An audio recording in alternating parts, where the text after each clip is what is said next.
It's funny, yeah, because a lot of the young kids that I spoke to, and we were doing a bit of mentoring a few years back, was exactly that. They're all questioning how do you stay in real estate? There's no money to be made. How do you persevere? How do you do it?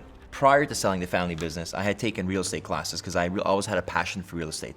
I figured if there's any way of making a difference in this city, it would be with real estate. So I had my real estate license, I was still working with my dad, and then we finally decided to sell the family business, and I took a plunge. I know I wanted to go into commercial real estate, so I'd called a friend of mine, the one person I knew in commercial real estate, and I gave him a call. I said, Mike, I want to get into commercial real estate. Which offices should I call? He gave me 4 names of 4 general managers of 4 different companies, and the first one called me back was Brett Miller, at the time the director of CBRE. And I sat down, and he says, what do you know about real estate? I says, well, I took the class, but I don't know more than that. He goes, what do you know about industrial real estate? I says, well, my dad had a few industrial buildings, and I find it really interesting, but I was limited to that. He says, well, listen, you sold me, because we spoke for about an hour and a half. He says, you sold me, you definitely have sales skills. Real estate will be taught, not an issue. I want you to meet my vice president of the industrial team. So I met with him, a gentleman by the name of Avi Crispin, and we sat down and we started talking, and he said, you know what, it won't be that hard. All you got to do is set up meetings. What do I sell? How am I selling? Don't worry, just set up the meetings and you'll take it from there. I learned really quickly that the best way to sell is to be persistent, but it consisted of a lot of hard work.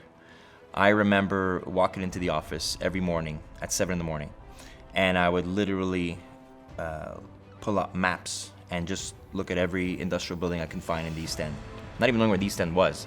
I had to ask the question, where does the East End start and where does it finish? So I would be traveling, I'd be driving up and down the streets in the industrial parks with my wife in the passenger seat, my 2-month-old daughter, Sienna, in the back seat, and I'd be taking pictures of buildings, taking addresses down, doing all the research I could all weekend long, and then Monday to Friday, I'd be cold calling every one of those property owners. And they'd give me the time of day. It helped as well when you have a name that's kind of unique in any industry, like Mike Jager. Kind of people would giggle a bit and they'd kind of say, who am I speaking to? And I'd say Mike Jager, and they'd kind of smile and say, well, listen, if I can have the opportunity to tell my receptionist I'm meeting with Mick Jagger in my office, I'll do so. So it broke the ice. I had a chance to meet with them, and by doing so, I wasn't the most knowledgeable in the business. I just started in real estate, but I had such a passion to do whatever it took at that time to sell, to lease, to find investors for their properties, and they gave me an opportunity.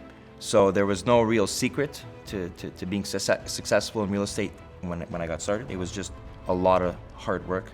I wasn't afraid to put in the hours, and it ended up becoming a very successful business.